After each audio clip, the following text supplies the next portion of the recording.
হ্যাঁ তুই অপেক্ষা কর, আমি এখনই চলে। আরে হ্যাঁ হ্যাঁ বাবা, এই তো চলে আসতেছি। ম্যাডাম তুই এটা কি করলি, কি করলি? তোর নোংরা হাত দিয়ে তুই আমার শরীরে স্পর্শ করলি, আমার জামাটা নোংরা করে ফেলছিস। এই তুই জানিস ছোট লোক এই ড্রেসটার দাম কত? ম্যাডাম বিশ্বাস করেন আমি আপনাকে ইচ্ছে করে ছুতে চাইনি, আসলে আপনার একটা। এই চুপ ছোট লোক, কি রে একটা মেয়ে মানুষ যখন রাস্তা দিয়ে যায় তখন শরীরের উপরে উঠলে পড়িস তাই না ছোট লোক?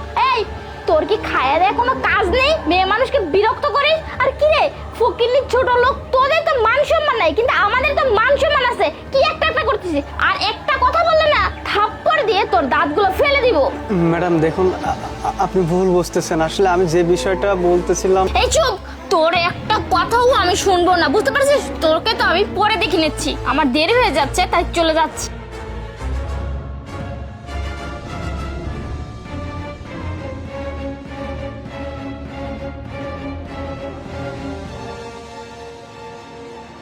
টাকা, আরে কত টাকা! এই টাকাগুলো মনে হয় ওনার খুব প্রয়োজনীয় টাকা। এক কাজ করি, দেখি ওনার পেছনে একটু।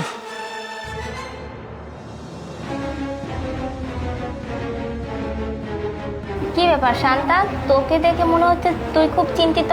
হ্যাঁ রে লিমা, আমি অনেক চিন্তাতে আছি জানিস। রাস্তা দিয়ে আসার সময় একটা কাগজের মধ্যে আমার 1.5 লক্ষ প্রায় টাকা ছিল, তারপর অফিসের ডকুমেন্ট ছিল, এইসব যে কোথায় হারিয়ে গেল বুঝতেই পারতেছি না।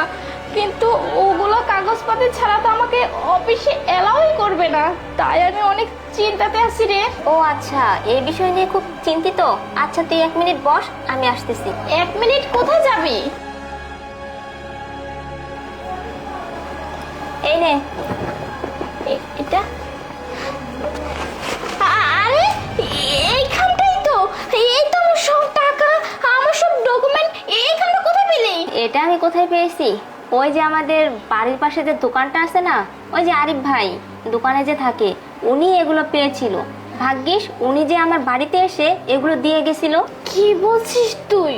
উনি এসে এইসব দিয়ে গেছে? ও শিট, আমি ওনার সাথে কত খারাপ ব্যবহার নাই করছি।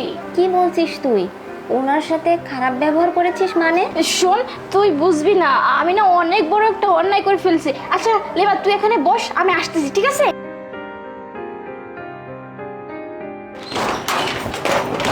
আরে ভাই শুনেন না। আরে ম্যাডাম আপনি কিছু বলবেন? হ্যাঁ, আমি আসলে কি করে যে কথা বলবো আপনার সাথে, মানে মাথা তুলে তাকাতে পারতেছি না। তখন আপনি কিছু বলতে চাইছিলেন কিন্তু আমি আপনার কোনো কথাই শুনিনি, না বুঝে না জানে আপনাকে অনেক অপমান করছে, যা ইচ্ছা তাই বলছি। এটা করা আমার একদমই উচিত হয়নি। আরে ম্যাডাম কি বলছেন, আমরা সাধারণ গরিব মানুষ। আচ্ছা বাদ দেন না, আমি বাসায় যাব। না না শুনুন না, আমি আপনার সাথে কথা বলার জন্যই আইছি, মানে আপনি আমাকে লজ্জা দিবেন না। আপনি যে আজকে আমার কত বড় উপকার করেছেন সেটা আপনাকে আমি বলে বোঝাতে পারবো না। আপনি জানেন এই খামের মধ্যে আমার কত ডকুমেন্ট আছে, তার থেকে এখানে আমার 1.5 লক্ষ টাকা আছে, আমার মায়ের জমানো টাকা। আর এই ডকুমেন্টগুলো যদি আমি না পেতাম তাহলে আমার চাকরি হতো না। আপনি দেখে কি বলে ধন্যবাদ দেব আমি বুঝতেই পারতেছি না। ম্যাডাম থাক, আপনার জিনিস আপনি পেয়েছেন, এতে আমি অনেক খুশি। আর আপনাকে আমি এই জন্যই ডাক দিয়েছিলাম যে ম্যাডাম আপনার কিছু একটা পড়ছে, আপনি তো তখন বোঝার চেষ্টা করেননি। আচ্ছা বাদ দেন, আপনি যান ম্যাডাম। না শুনুন না, আই এম সরি আপনাকে তখন অপমান করার জন্য। 1 মিনিট দাঁড়ান, এই যে এখানে 50,000 টাকা আছে, এই টাকাটা আপনি নিন, আমি খুশি হয়ে আপনাকে দিলাম। আর এই দোকানটা আপনি একটু বড় করুন। না ম্যাডাম, আমার এই টাকা লাগবে না, এই টাকা দিয়ে আপনি অন্য কিছু করেন, চাকরিতে দিন।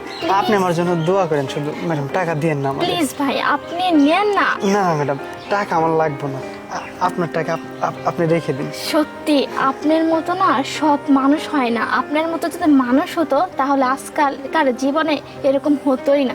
যাই হোক, আপনাকে অনেক অনেক ধন্যবাদ। ঠিক আছে। আচ্ছা ঠিক আছে, আসবেন আমাদের বাসায়, ঠিক আছে? আচ্ছা ম্যাডাম। আচ্ছা ঠিক আছে।